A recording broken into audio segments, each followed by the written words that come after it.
जी भाई, mic number 1 से अगर कोई सवाल हो तो करें। मेरा नाम है त्रिविक्रम दास पालखे। मैं नौकरी करता हूँ यहाँ पर एक हार्डवेयर और क्लाउड के दुकान में। मैं आपका बहुत बार प्रवचन टीवी पे देख चुका हूँ, बहुत आनंद भी आता है। अक्सर आप का जो प्रवचन रहता है, जो हिंदू का जो आता है, आप वेदों से देते हैं, आप यानी जो भी वेदों से कंपेरिजन करते हैं। लेकिन हमारे जो वेद है वो अक्सर जो है वो स्वर्ग यानी जन्नत तक ज़्यादा करके ये करते हैं। लेकिन उसके आगे अगर हिंदू में अगर हम लोग जाएंगे, अगर सही में हिंदू भी नहीं बोलते, हम सनातन धर्म कहते हैं। जैसे आपने अभी व्याख्या किया था, नदी के पार के हिंदू उसको कहा जाता है। तो हम तो सनातन धर्म से है। तो सनातन धर्म में हमारा जो आता है वो भगवत गीता, जैसे आपके अंदर जो ये है, जैसा बाइबल का अपनी इस्लाम का ये है, कुरान है, तो इसी तरह हमारा भगवत गीता है। और जो भगवान के बारे में जानना है यानी अल्लाह के बारे में जानना है, तो अगर हमारा है तो भागवतम है। तो भागवतम से हम लोग हमारा चलता है सब कुछ। अगर ये है वेद तो हमको स्वर्ग तक जाने के लिए है। लेकिन हमारा जो भागवतम है वो अल्लाह तक जाने के पहुँच तक है, यानी अल्लाह को हम सामने सामने देख के उनकी सेवा करने के लिए है। तो जो अभी आपने जो भी बोले थे, जो जवाब दिया था अभी कर रहे थे औरतों के बारे में, माताजी लोगों के बारे में, तो हमारे भगवत गीता में भी लिखा है कि औरत को भगाता है तो उसको मार दीजिए। ऐसा नहीं है कि आपके इसमें सब में एक ही जैसा है। और आपका प्रवचन मुझे बहुत बहुत अच्छा लगा कि आपने जो कहा, जो लिखा गया किताब है, वो किताब के मुताबिक चले तो बहुत आदमी सुखी रहता है। बाकी तो मैं और कुछ सवाल तो कुछ पर्सनल पूछना चाहता हूँ, बाद में मैं आपको मिलके सब पूछूंगा, सबके सामने नहीं पूछ सकता। लेकिन आपका प्रवचन सुन के मुझे बहुत आनंद आया। हमारे हिंदू भाई ने कहा है कि वो काफ़ी मेरे तकरीर देखते हैं टीवी पे और प्रसन्न होते हैं, खुसूसन जब मैं हिंदू धर्म के बारे में कहता हूँ। और वो कहते हैं कि वो सनातन धर्म को मानते हैं। और सनातन धर्म में भी आपको शायद ये पता होगा कि सबसे अव्वल किताब भगवत गीता नहीं है, वेद है। भगवत गीता सनातन धर्म अगर आप पढ़ेंगे, आर्य समाज, आप आर्य समझिए, सनातन धर्म में बहुत से किस्म है। आपको इस्कॉन से मैं इस्कॉन, बिल्कुल इस्कॉन, हरे रामा हरे कृष्णा, इस्कॉन, ठीक है। तो इस्कॉन का तस्करा करता हूं। मैं गया था एक बार कलकत्ता में, और कलकत्ता में तकरीर थी मेरी। उस वक्त बारिश आती है, बारिश तो हो गई, लेकिन मेरे साथ आने वाले थे इस्कॉन के हेड कलकत्ता के। हम लोग दोनों जाते एक वैन में, वैनिटी वैन, मतलब जो बड़े मैदान में, यहाँ तो माशाल्लाह मैदान के बाजू में काफी बिल्डिंग है, तो बड़े मैदान में प्रोग्राम होता है तो कोई ग्रीन रूम नहीं होता है, तो क्या करते हैं, वैन लेके आते, बस इसमें मेकअप रूम या आराम करने के लिए कंडीशन होता है। तो मैं इस्कॉन के हेड के साथ में बैठा था, तो उन्होंने वही बात कही जो आपने कहा, हमारे लिए सबसे अव्वल है भगवत गीता। मैंने बोला ठीक है, और कहेगा वेद भी ठीक है। तो मैंने पूछा, ये भगवत गीता हिंदू धर्म में दो किस्म की किताब है, एक है श्रुति, एक है स्मृति। श्रुति मतलब जो भगवान की भेजी हुई किताब, वेद और उपनिषद। उसने कहा बिल्कुल सही। स्मृति किसे कहते? तो उसने कहने लगा स्मृति कहते वो जो आदमी की लिखी हुई किताब है, मिसाल के तौर पे मनुस्मृति। तो मैंने पूछा ये रामायण और महाभारत क्या है? तो उसने कहा ये है स्मृति। बेशक, बिल्कुल सही जवाब था, मैं भी तालिब इल्म हूं। तो मैंने पूछा, बिल्कुल सही कहते, ऊपर आती है श्रुति, वेद और उपनिषद। स्मृति मतलब दूसरी किताबें, मनुस्मृति, इतिहास। मैंने पूछा ये महाभारत क्या इतिहास है? तो मैंने उससे पूछा, गुरुजी ये बात मेरे इल्म के हिसाब से भगवत गीता एक हिस्सा है महाभारत का, 18 चैप्टर का, सही है? अरे बिल्कुल सही है, आप बहुत इल्म रखते। मेरा बेशक। तो जब भगवत गीता महाभारत का हिस्सा है तो महाभारत स्मृति है क्या श्रुति है? स्मृति है बोला। तो स्मृति ऊपर क्या नीचे? तो बोले हाँ आपके पास इल्म है ना, इसलिए आप जानते। हम लोग को कहते हैं भगवत गीता ऊंची है, लेकिन हम सही कहते हैं ये भगवत गीता वेद का निचोड़ है। निचोड़ है लेकिन वेद ऊपर है। खुदा की किताब है। भगवत गीता इंसान की लिखी है, किसके जरिए? स्कॉलर्स के। आपके इस्कॉन के गुरु भी कहेंगे वो। लेकिन आप आम आदमी हैं, आप शायद ये पेचीदा चीजों को जानते नहीं। हम तालिब इल्म हैं, मैं स्कॉलर नहीं हूं, तालिब इल्म हूं तकाबले मज़ाहिब का, इस्लाम एंड कंपैरेटिव रिलीजन का। तो बोले बेशक आप बिल्कुल सही कहते हैं। तो मैं कहूंगा अगर वेद और भगवत गीता में टकराव है, किसकी बात मानेंगे? तो बोले आमतौर पे तो हम कहते हैं भगवत गीता ऊपर है, लेकिन आप सही कहते हैं क्योंकि आपका दिल में। तो मैं वो डबल स्टैंडर्ड क्यों? जिसके बाद दिल में बदल जाता है क्या? 2+2 4 ही रहता है, चाहे वो सेकंड स्टैंडर्ड में या 10th स्टैंडर्ड में। 2+2 वही रहेगा, 4 बदलेगा नहीं।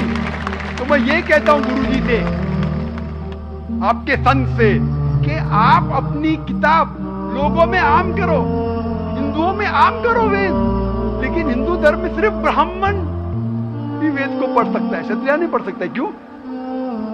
बाकी लोग नहीं पढ़ सकते, वैश्य शूद्र नहीं पढ़ सकता है। क्यों? हमारे मजहब में ऊंच नीच नहीं है, काला या सफेद, अमीर या गरीब, राजा या फकीर, कुरान पढ़ सकता है। नमाज के लिए जब उस ईश्वर की हम इबादत करते हैं, जब खड़े होते नमाज के लिए, कंधे से कंधा मिला के करते, चाहे वो फकीर या अमीर या गरीब, फकीर या राजा साथ में खड़ा है तो कंधे से कंधे मिला के खड़ा होता है। और आप यहाँ देखेंगे, और मैं अल्हम्दुलिल्लाह कई बार सऊदी अरब गया हूँ और किंग अब्दुल्ला की दावत पे भी गया हूँ।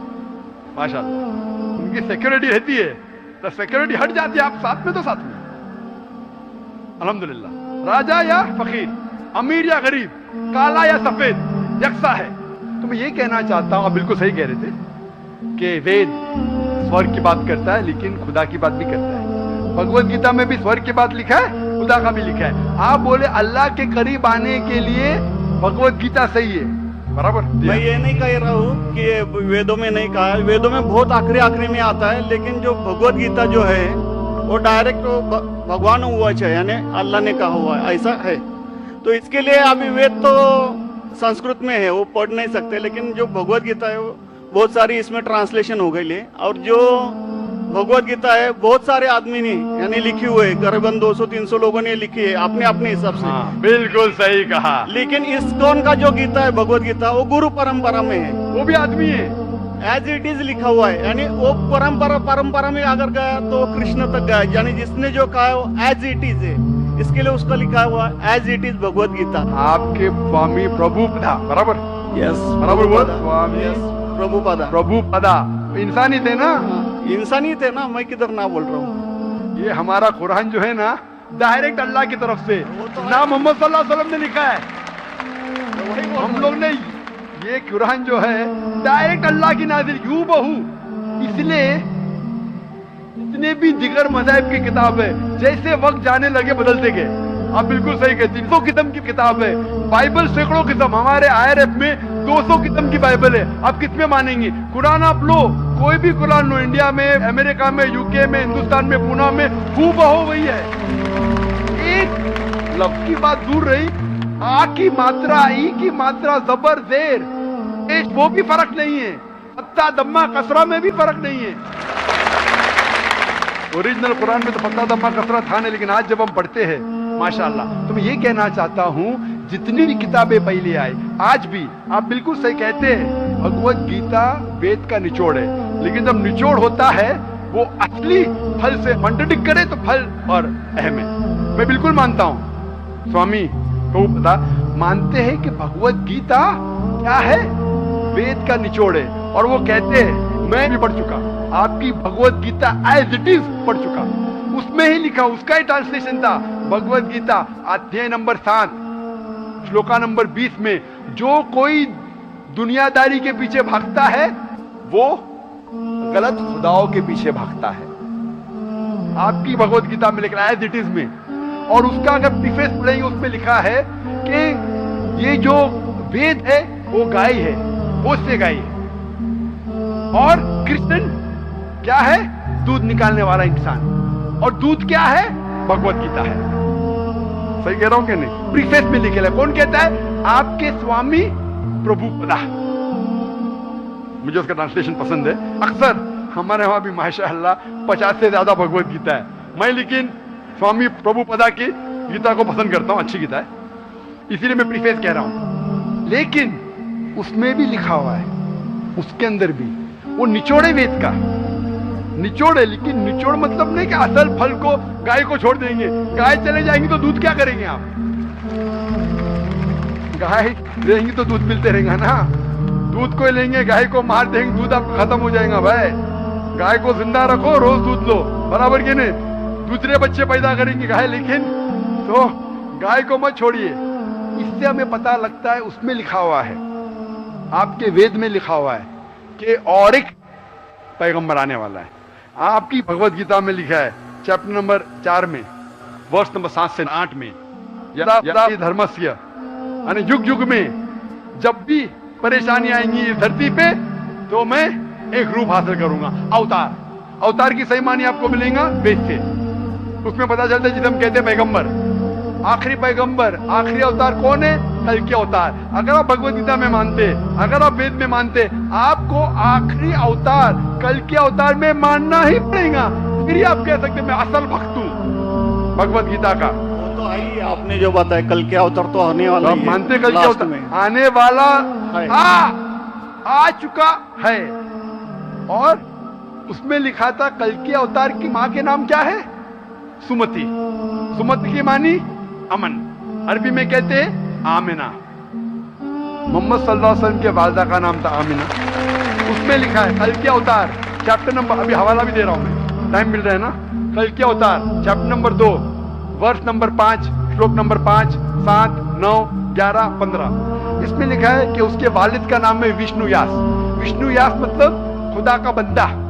अरबी में तर्जुमा करेंगे अब्दुल्ला। मोहम्मद सल्लल्लाहु अलैहि वसल्लम के वालिद का नाम था अब्दुल्ला।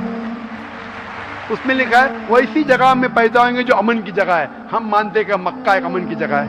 उसमें लिखा है कि वो उस फैमिली में पैदा होंगे जो उस इलाके के अमीर होंगे। हम जानते हैं कि कुरैश की फैमिली में पैदा हुए थे मोहम्मद सल्लल्लाहु अलैहि वसल्लम। उसमें लिखा है कि वो 12वीं तारीख माधव के दिन पे पैदा होंगे। वो 12वीं रब्बी अव्वल मोहम्मद सल्लल्लाहु अलैहि वसल्लम पैदा है।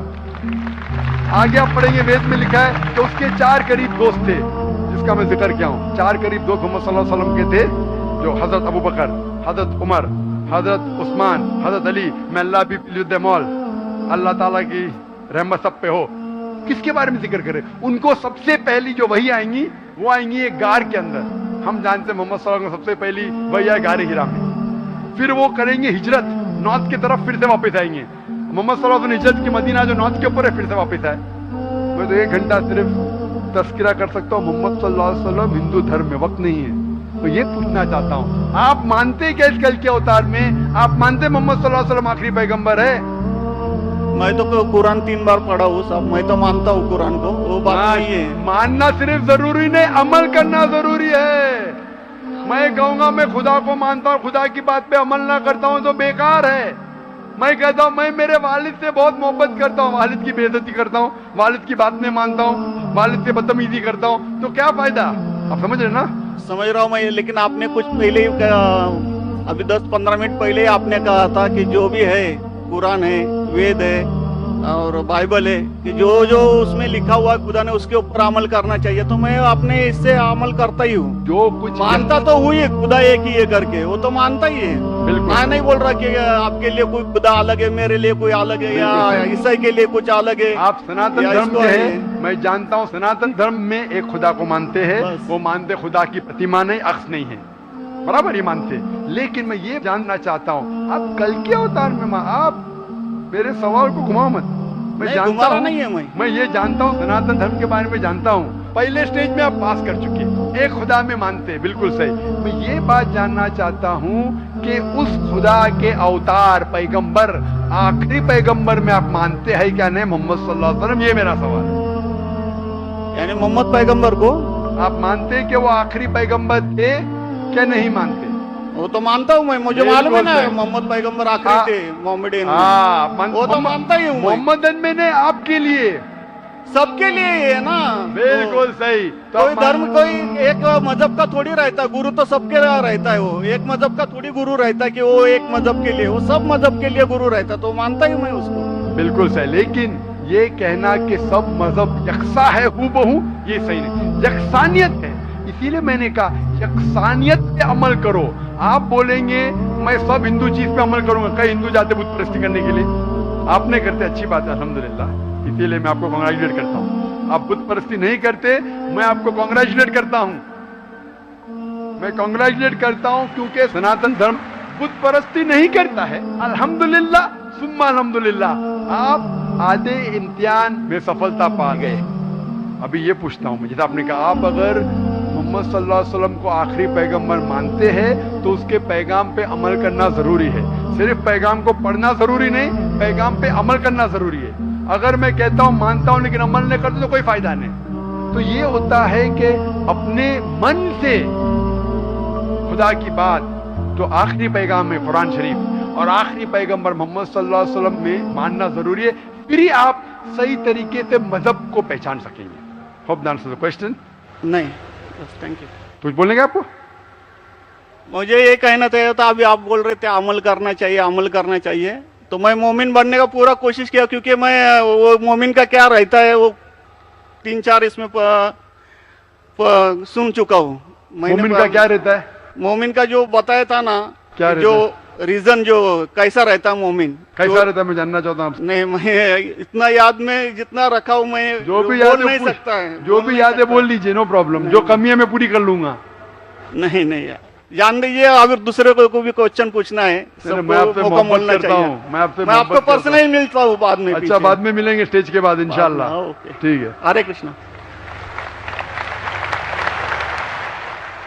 बहनों की तरफ से कोई अगर सवाल हो तो गैर मुस्लिम बहनों को तरजीह दी जाए, उनको पहले मौका दिया जाए। My name is Sneha Manoj Raizada. I'm studying. My question is, I want to convert into a Muslim. I'm following Islam for a year now, and I have a problem. My parents